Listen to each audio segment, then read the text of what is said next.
નમસ્કાર વિદ્યાર્થી મિત્રો, કેમ છો? મજામાં છો? આનંદમાં છો?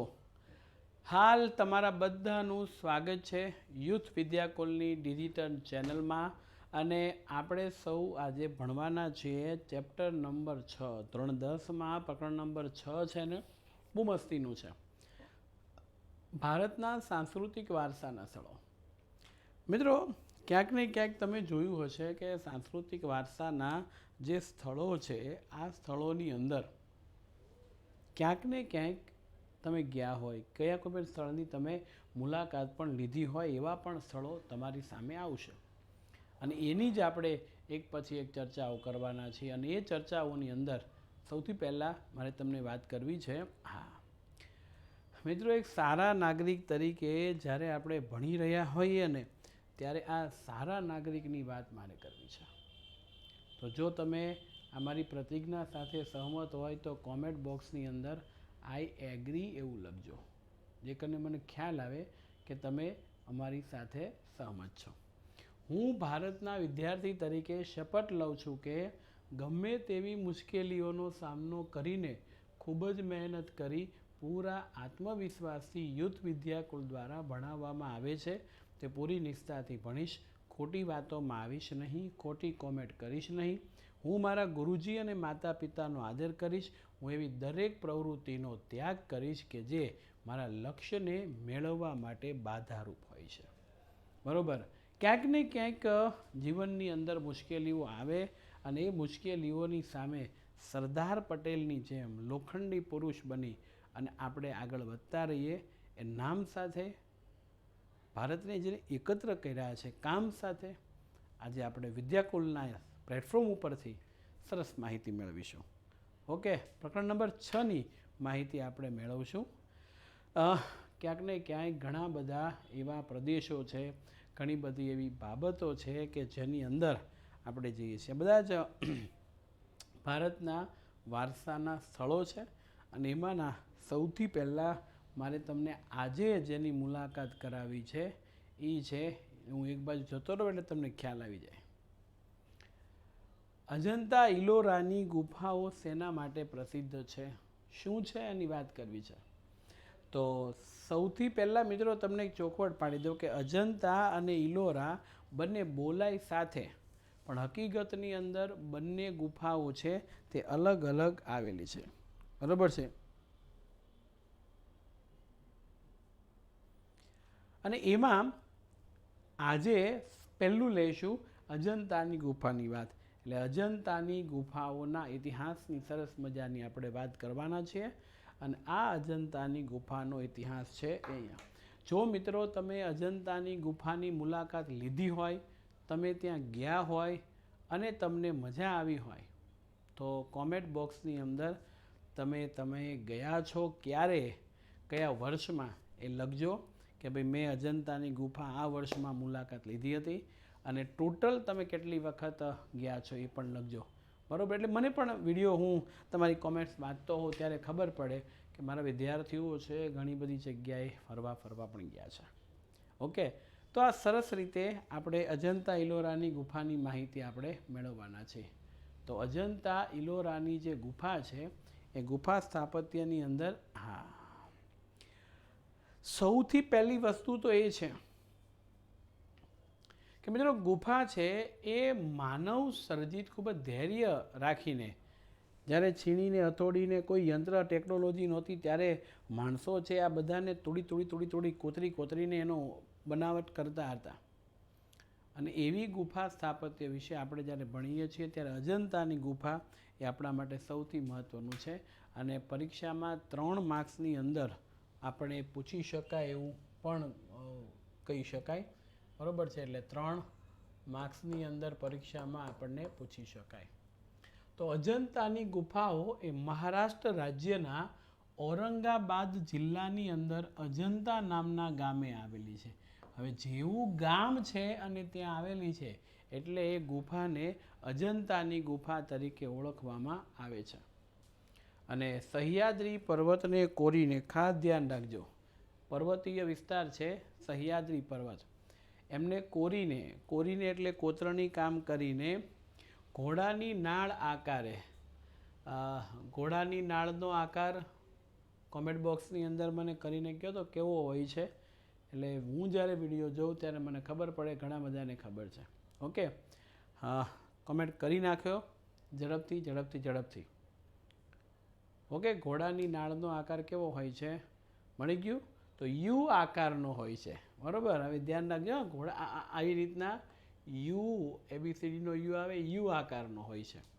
અને એની ફરતે આમ એ એક પછી એક પછી એક પછી એક આમ ફરતે 29 ગુફાઓ કાર્યરત છે, હાલની અંદર આવેલી છે. એટલે અજંતાની ગુફામાં 29 ગુફાઓ છે. અને વાસ્તુકલાની દ્રષ્ટિએ મિત્રો 5મા ચેપ્ટરની અંદર વાસ્તુશાસ્ત્રનું ઘણું બધું નોલેજ આપ્યું છે. તો એ વાસ્તુકલાની દ્રષ્ટિએ અજંતાની ગુફાઓ ખૂબ મહત્ત્વ ધરાવે છે અને ખૂબ પ્રકારે એ વિખ્યાત છે.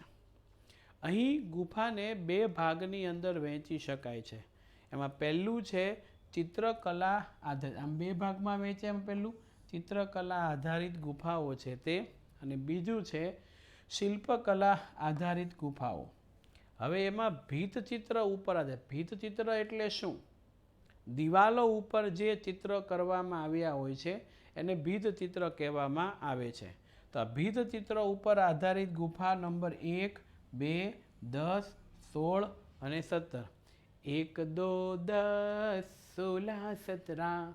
યાદ રાખજો, 1, 2, 10, 16, 17 નંબરની ગુફા એ ભીતચિત્ર અજોડ છે. એટલે દિવાલો ઉપર ચિત્ર દોર્યા છે, પેઇન્ટ કર્યું છે, ખૂબ અજોડ છે.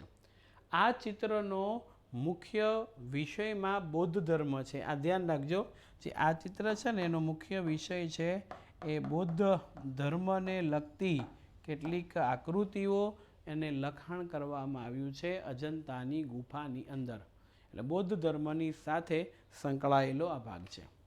સાથે સાથે આપણે વાત કરીશું તો અજંતાની ગુફાના અન્ય બીજા 2 પ્રકાર પાડી શકાય. એક આ વસ્તુ ક્લિયર રાખજો, ગુફાના 2 પ્રકાર, એક તો ચિત્ર આધારિત પણ પડે છે અને શિલ્પકલાની આધારિત પણ મળે. શિલ્પ એટલે મૂર્તિઓ દોરેલી છે એના આધારે, બરાબર. અને એ સિવાય પણ અજંતાની જે ગુફા છે એ અજંતાની ગુફાના બીજા પણ પ્રકારો પાડી શકાય છે. હવે આપણને એમ થાય સાહેબ એ કઈ રીતે પડતા હશે, તો જો તમને કહી દઉં. અજંતાની ગુફાના 2 પ્રકાર પાડી શકાય, ચૈત્ય અને વિહાર. હવે જ્યાં જૈન ધર્મ છે, બૌદ્ધ ધર્મના સાધુ સંતો ઋષિ મુનિઓ છે એ પોતે વ્રત તપસ્યા કરે છે, એ ચૈત્ય છે. બાકીની ગુફાઓ વિહાર છે. પાઠ્યપુસ્તકની અંદર 6ઠ્ઠા ચેપ્ટરમાં તમે જુઓ ને તો આ સરસ મજાના કોષ્ટકની અંદર ચૈત્યનો અર્થ તમને આપ્યો હશે, બરોબર. તો ચૈત્ય અને વિહાર 2 એમના અલગ અલગ ભાગ છે. તો હવે કઈ ચૈત્ય છે અને કઈ વિહાર છે એ આપણે જોઈશું, બરોબર. તો 2 ભાગ ચૈત્ય અને વિહાર. તો ચૈત્ય કઈ કઈ છે હું તમને કહું. 9, 10, 19, 26 અને 29 નંબરની ગુફા જે ચૈત્ય છે. આ ધ્યાન રાખજો, આ ગુફાઓ છે એ ચૈત્ય છે, જ્યારે બાકીની ગુફાઓ છે એ વિહાર છે. એટલે હવે તમે જુઓ કે આપણે અહીંયા જોઈએ કે ટોટલ એમાં 29 ગુફાઓ છે. વિહાર ગુફાને ગોતવી ટોટલ 29 છે, બરોબર છે. હવે વિહાર ગુફાને ગોતવી હોય તો આ ચૈત્ય છે, સિવાય 1, 2, 3, 4, 5, 6, 7, 8, પછી 9, 10 આમાં જશે એટલે 11, 12, 13, 14, 15, 16, 17, 18, 19 આમાં ગઈ એટલે 20, 21, 22, 23, 24, 25, 26 આમાં ગઈ, 27, 28 અને 29 એમાં થઈ ગયું. ચૈત્ય અને વિહાર એટલે આ રીતે અલગ પડી ગઈ બંને ગુફાઓ. કેટલીક ચૈત્ય છે અને કેટલીક ગુફાઓ છે વિહાર છે, એ આપણને આપ્યું છે. હવે અજંતાની ગુફા એક સમયે વિસરાઈ ગઈ હતી.